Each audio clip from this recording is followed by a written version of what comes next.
আব্বু আম্মুর ডিভোর্সের 18 বছর পর নানু বাড়িতে যাচ্ছি। ছোট বোনের বিয়ে, তাই না গিয়েও পারছি না। আম্মুর উপরে রাগ থাকতে পারে, কিন্তু বোনের উপর নেই। তাদের ডিভোর্সের পর আমাকে আব্বু তার কাছে রেখে দেয়। আর তরি একদম ছোট ছিল বলে আম্মু তরিকে তার সাথে নিয়ে যায়। দীর্ঘ 18 বছর তাদের সাথে কোনো প্রকার যোগাযোগ নেই। তরির বিয়ের খবরটা কোথায় পেলাম সেটা পরে বলছি। হঠাৎ ড্রাইভার বাস থামালো। যাত্রীরা সবাই একটু থমকে গেল। এটা তো লোকাল বাস না, তাহলে বাস থামিয়ে যাত্রী নিবে কেন? আমি ছোটবেলা থেকে একটু ঘাড়তেরা টাইপের, একটু বদমেজাজি আর ঘাড়তেরা। আব্বু এটা নিয়ে সবসময় আমাকে বোঝাতেন, কিন্তু আমার পরিবর্তন হয়নি। পরে তিনি একসময় বুঝতে পারেন এটা আমার পরিবারের অপূর্ণ ভালোবাসার ফল। দীর্ঘদিন এমন পরিবারহীনতা আমাকে এমন রুক্ষ করে তোলে। আমার আচার আচরণে আনে ভিন্ন মাত্রা। নিজেকে সবসময় কন্ট্রোলে রাখতে চেষ্টা করি, কিন্তু পরিস্থিতি আমাকে সেই আগের মতোই করে দেয়। এটা নিয়ে আমি নিজেও উদ্বিগ্ন। সিট থেকে উঠে হেল্পারকে ডাক দিয়ে বললাম, সমস্যা কি? গাড়ি থামালেন কেন? হেল্পার একটু শান্ত মনে বলল, একজন যাত্রী উঠবে। আমি বললাম, ওই মিয়া ফাজলামি করেন নাকি? এটা লোকাল বাস নাকি? আর বাসে আপনি সিট খালি দেখলেন কোথায়? হেল্পার আমার কথার উত্তর দিতে দিতেই বাসে যাত্রী উঠে গেল। ড্রাইভারও গাড়ির সামনের দিকে অগ্রসর করলো। হেল্পার একটু ভাব নিয়ে বলল, ভাই আপনি মনে হয় ভুলে যাচ্ছেন, আপনার পাশের সিটটা খালি আছে। আমি বললাম, কি বললেন আপনি? আবার বলুন। হেল্পার বলে, আপনার পাশের সিটটা খালি। আমি বললাম, একদম বাস থেকে ফেলে দিব। 2টা টিকিট কেটেছি কি সাদে? হেল্পার বলে, ও ভাই সরি, মনে নেই। আমি হেল্পারের দিকে একটু রাগী দৃষ্টিতে তাকিয়ে আমার সিটে এসে বসলাম। একটা হাঁটু অপর সিটে তুলে রাখলাম। ঢাকা টু খুলনার জার্নিটা মোটেও কম না। নিজস্ব গাড়ি নিয়ে আসতে পারতাম, কিন্তু এত দূরের জার্নি দুষ্কর হয়ে যাবে। নিজের নিরাপত্তার কথা ভেবে বাসের টিকিট কেটেছি, তাও আবার একটা না, একসঙ্গে দুটো। রাত হয়ে গেলে ঘুমোতে সুবিধা হবে। আমি আবার বসে ঘুমাতে পারি না। আর তার থেকেও বড় কারণ হচ্ছে বাইরের মনোরম পরিবেশ যেন উপভোগ করতে পারি জানালার পাশে বসে। যদি জানালার পাশে সিট না পাই, তাই একসঙ্গে 2টো টিকিট কেটেছি, যেন কেউ এসে ভাগ বসাতে না পারে, বলতে যেন না পারে যে জানালার পাশের সিটটা আমার। হেল্পার আমার পিছনে ভাই ভাই করতে করতে আসলো। আমি অন্যদিকে মুখ ফিরিয়ে তাকিয়ে আছি। কোনোভাবে আমি আমার সিট ছাড়ছি না। হেল্পার বলে, ভাই আমরা আপনার এক সিটের ভাড়া ফেরত দিয়ে দিচ্ছি, তবুও আপনি একটু কষ্ট করে একটা সিট ছেড়ে দিন। আমি চোখ রাঙিয়ে তাকিয়ে আছি হেল্পারের দিকে। খুব রাগ হতে লাগলো হেল্পারের প্রতি, তবে মুখে প্রকাশ করলাম না, নিজেকে কন্ট্রোল করলাম। ভাই ভাই প্লিজ প্লিজ। আমি বললাম, আপনি প্লিজ সামনে থেকে সরে যান, রেগে গেলে কিন্তু খারাপ কিছু হবে। হেল্পার বলল, ভাই ভুল তো মানুষের হয়, আপনি একটু বোঝার চেষ্টা করুন। আমি বললাম, খুব খারাপ হবে কিন্তু, আমার সমস্যা আছে দেখে আমি 2টা সিট বুকিং করেছি। হেল্পার বলে, ভাই উনি যুবতী একটা মেয়ে, দাঁড়িয়ে দাঁড়িয়ে এত দূর যাবে, কেমন দেখায়? মা বোন তো আপনার বাড়িতেও।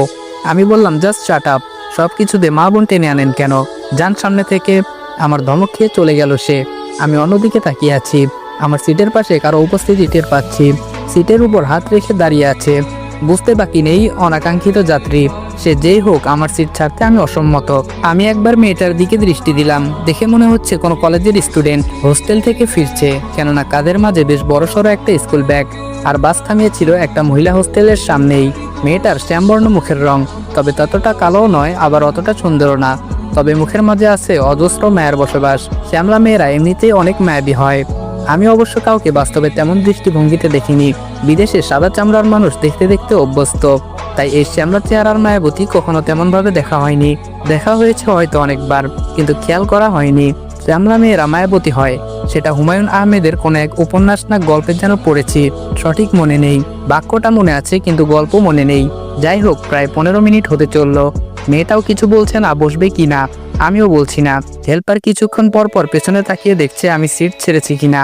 আমার দৃষ্টি বরাবর হলে আবার অন্যদিকে তাকিয়ে ফেলে।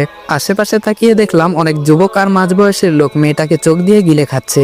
এই বিষয়টা নিতে পারলাম না। সমাজটা আজ নষ্ট হয়ে গেছে। একটা মেয়ে একলা নিরাপদ নয়। দুষ্ট লোকদের লোভাতুর দৃষ্টি মেয়েদের উপর পড়বেই। সিট থেকে পা নামিয়ে ইশারা করলাম সিটে বসার জন্য, কিন্তু সে সোজা হয়ে দাঁড়িয়ে আছে আমার দিকে তাকিয়ে। মনে হচ্ছে কি যেন বলবে। আমি বললাম, কি হলো? মেয়েটি বলল, ভাইয়া যদি কিছু মনে না করেন একটা কথা বলতাম। আমি বললাম, মনে করার হলে অবশ্যই করব। মেয়েটি বলে, তাহলে দাঁড়িয়ে থাকি। আমি বললাম, দাঁড়িয়ে থাকতে ভালো লাগলে দাঁড়িয়ে থাকুন, আমার এত মাথা ব্যথা নেই। একটু পর আবার মেয়েটা বলল, ভাইয়া জানালার পাশের সিটটা কি পাবো? না মানে যদি কিছু মনে না করেন। আপনি যে পরিমাণ রাগী, ভয় পাচ্ছিলাম, কি ভেবে যেন সিটটা ছেড়ে দিলাম সঠিক বুঝতে পারলাম না। মেয়েটাও সেটা আমার থেকে অ্যাকসেপ্ট করেনি। মনে করেছিল আমি অনেক কথা শুনিয়ে দিব। আমি উঠে গিয়ে মেয়েটাকে বসতে দিলাম জানালার পাশে। সে খানিকক্ষণ আমার মুখের দিকে তাকিয়ে রইল। আমি বললাম, বসবেন নাকি আমি বসবো? মেয়েটি বলল, না না বসতেছি, বিপরীত পাশে বসে আছি। এখন অবশ্য আফসোস হচ্ছে, সিটটা কেন ছাড়লাম। একদম উচিত হয়নি সিটটা ছাড়ার। নিজের 5 আঙ্গুল মুষ্টি চেপে রাগ কন্ট্রোল করলাম। একবার রাগ কন্ট্রোল না করতে করতে আবার আরেকটা ঘটনা ঘটলো। হেল্পার এসে মেয়েটাকে বলল ভাড়া দেন। আমি হেল্পারের দিকে তাকিয়ে রইলাম। বাসের হেল্পার ছিল একটু কম বয়সী, বয়স কত আর 19-20 হবে হয়তো। এই পেশায় সে নতুন, তার আচরণে বোঝা যাচ্ছে। আমাকে সে প্রচণ্ড ভয় পাচ্ছে সেই ঘটনার পর থেকে। যাই হোক, আমি ছেলেটির উদ্দেশ্যে বললাম, একটা সিটের ভাড়া কতবার দেওয়া লাগে? হেল্পার বলে, না মানে ওনার থেকে ভাড়াটা নিয়েই আপনাকে দিতাম। আমি বললাম, তোমাকে কিছু করতে হবে না, যাও এখান থেকে। আর হ্যাঁ, কতক্ষণ লাগতে পারে খুলনা পৌঁছাতে? হেল্পার বলে 3-4 ঘন্টা তো লাগবেই। আমি বললাম ঠিক আছে।